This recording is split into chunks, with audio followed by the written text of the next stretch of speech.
এইগুলো হচ্ছে তাদের কাস্টমারের নাম্বার, এই হচ্ছে তাদের প্রোডাক্ট, তাদের ব্যবসায়িক সরঞ্জাম, আর এই হচ্ছে প্রোডাক্ট।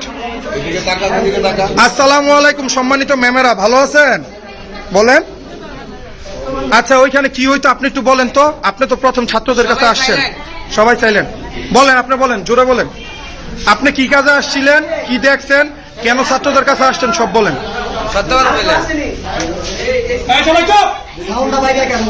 চুপ।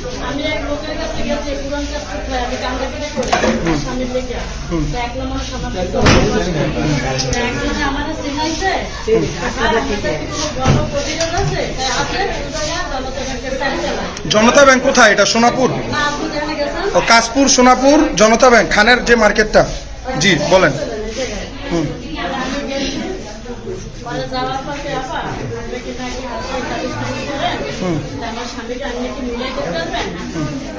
আমি তো করি না, অন্য লোক দিয়ে করাই, তার টাকা এত লাগবে। আপা 10 টাকায় লাগে, আমি একলা, আমি তো হোটেলে কাজ করি, কাটাকাটি করি, যত টাকায় লাগে আমার স্বামী আমার বলে আমার করবে। মানে করলে কইছে কি আজকে আপনার জামাই গেলে আনতে দেবো না, সেইটা করে তো ওইবার আমার টাকা 10,000 খাইছে, বেশিও খাইছে, ওরা এসব কিনা আমার জামাই ওইবার উনি আসবে রান্না দেওয়ার পরে সবাই কথা বলে কথা বলতে হবে।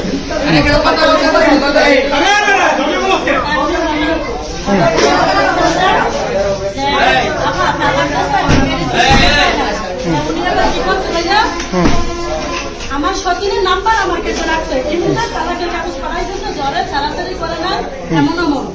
আমি তো নদীর পা আমার সতীনের নাম্বার নিয়ে আমার স্বামীর থেকে মিলাই দিয়েছেন, এটা কোনো কাজ করছেন। আমি একটা বছর এর কাছে পরে কোরবানির পরে পরে আমার ফোন দিয়েছে, কই আছে বলিসেন নি, আমি কোনো কোয়েশ্চেন করে আছে কেমনে চলবো খাবো কি করবো, আর আমি খাইতে আছি চাইতে আমার দ্বারায়। পরে আমি গেছি চাইলে ম্যাচে রাঁধতে, অন্য কাজ করাইতে, আমার চলতে না, আমি পাগল, আমার পছন্দ করে না, আমার টুকটাক করাইতে পারি, আমি তো কথা করলাম, আমি টাকাটা করছি, আমি টুকটাক করে কই যা আমাদের সন্তান আছে, সে আমার জায়গাতে রাস্তাতে নাই, পরে তো জায়গা 3,000 টাকা দিয়ে আমি দিচ্ছি ভাই, ওটা কাজ করে লাগে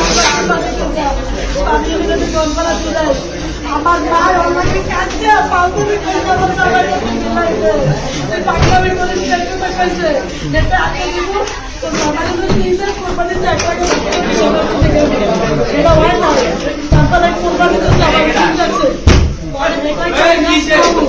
তাই কইছি ম্যাচ খাওয়া। আমি 15 দিন আগ করে ম্যাচের রাস্তা বলা প্রবলা করছি, আমার 10 টাকা যে নাই আমি আর কাছে চাই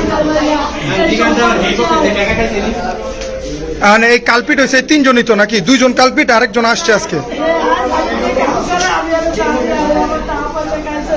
আমি কাজ করছি নদী আপা, আমার টাকা পয়সা কে গাইছে? আপনাকে ওরা রান্নার কাজের ফাঁকে ফাঁকে দেহ ব্যবসাও করাইছে আপনাকে দিয়ে না?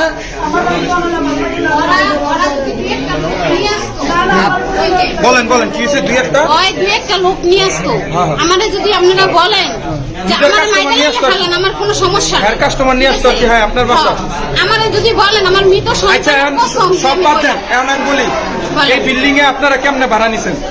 আমি আগে ওই বাসায় থাকতাম, আমরা এই জায়গায় আইছি, ঠিক আছে, এই জায়গায় আইছি, আমি অনেক কষ্ট করে এই জায়গায় থাকি। আমি এমন কোনো কিছু করতাম না, আমি ম্যাচ খাওয়াইতাম, এর মাঝে ও আইতো, ও এগুলো অনেক বাসায় বাসায় জায়গা করে, ঠিক আছে, ও এগুলোই করে, মানে দেহ ব্যবসা করে, এটা মিথ্যা কথা, ঠিক আছে, দেহ ব্যবসা করে। আমার কোনো কাজ নাই, কোনো আমাদের নেই না, আমি তো কি আমার হেনে আয়, আমার একটু 2 অফিসে দিবে, আমার অপারেশন আমার টিভি রোগ, সবটি কাগজপত্র ভাই দেখেইছো না, ঠিক আছে, আমার ঘরে কাজ করতো, কাজ কাম করে, আমি ওরা কইছি তুই আমার হেনে খাবি, আমার হেনে খাবি, আমার হেনে থাকবি, আমার ঘরে থাকছে, আমার ঘরে খাইছে, 2,500 থেকে নিয়ে আইতো, তা আমার কইতো আপা 500 টাকা দিলে আমি টাকা দিয়ে মনে দিয়ে আপা টাকা দিয়ে আমার ঘর ভাড়াটা দিয়ে রাখবো। এই মানবতার খাতিরে হয়তো একটু আমি এই অপরাধটা একটু করছি, ঠিক আছে, এছাড়া আমি আপনারা দেহ ব্যবসার সাথে জড়িত আছেন কিনা? জড়িত আছেন কিনা? ওর কথা শোনো সত্যি কথা বলবেন, মিথ্যা কথা বলবেন না। যা করছেন, যতটুকু পাপ করছেন অতটুকুই বলেন। এই জন্য এই কাজ করে খান আর কি, এই এতটুকু। জোরে স্বামী সন্তান নাই, এই জন্য এই কাজ করে খান, এই জন্য এটি করে নাকি। এই সুন্দর কথা, আপনার বেজাল শেষ। এবার আপনি কোন, আপনি কই থেকে আসছেন? আমি রায়বাগের থেকে আসছি। রায়েরবাগ থেকে আসছেন, তাই কাজপুর আসলেন কেন? যে রুমে গেছিলাম, হ্যাঁ। ওই আপু আমার পরিচিত, আমি একটা কাজ করতাম, হ্যাঁ বাসায় শেষ আচ্ছা। এই কাজ করতাম। মানে আমারও একটা ছোট মানে দেহ ব্যবসা করতেন। হ্যাঁ, আমার একটা ছোট মেয়ে, স্বামী নাই, মেয়েরা বিয়ে দিচ্ছি, মাইয়া সংসার করতেছে, আমি শুধু এই কাজ করে ছোট। বুঝছি, ঠিক আছে। আচ্ছা আপনারা কার আন্ডারে, আপনি যে কাজপুর আসছেন, কার আন্ডারে? শুনেন, কার আন্ডারে কাজ কাজপুর করতেন? আপনাদের মাথা খেয়ে, সত্যি করে বলেন, মিথ্যা কথা না বলবেন। ভাই, আমাদের কোনো মাথা টাথা নাই। আমি আমার যে আপনি কার আন্ডারে কাজ করতেন? যারা আছে সেই নাম্বারটা তার নাম কি? আপনার আপু আপুকে আসছে। আপনার আপু, সাথে আপুকে কাজ আসছে। করতো। ওই মূল কেনা, ওই মূল মহিলার নাম কি? ওরা চিনেন আপনি?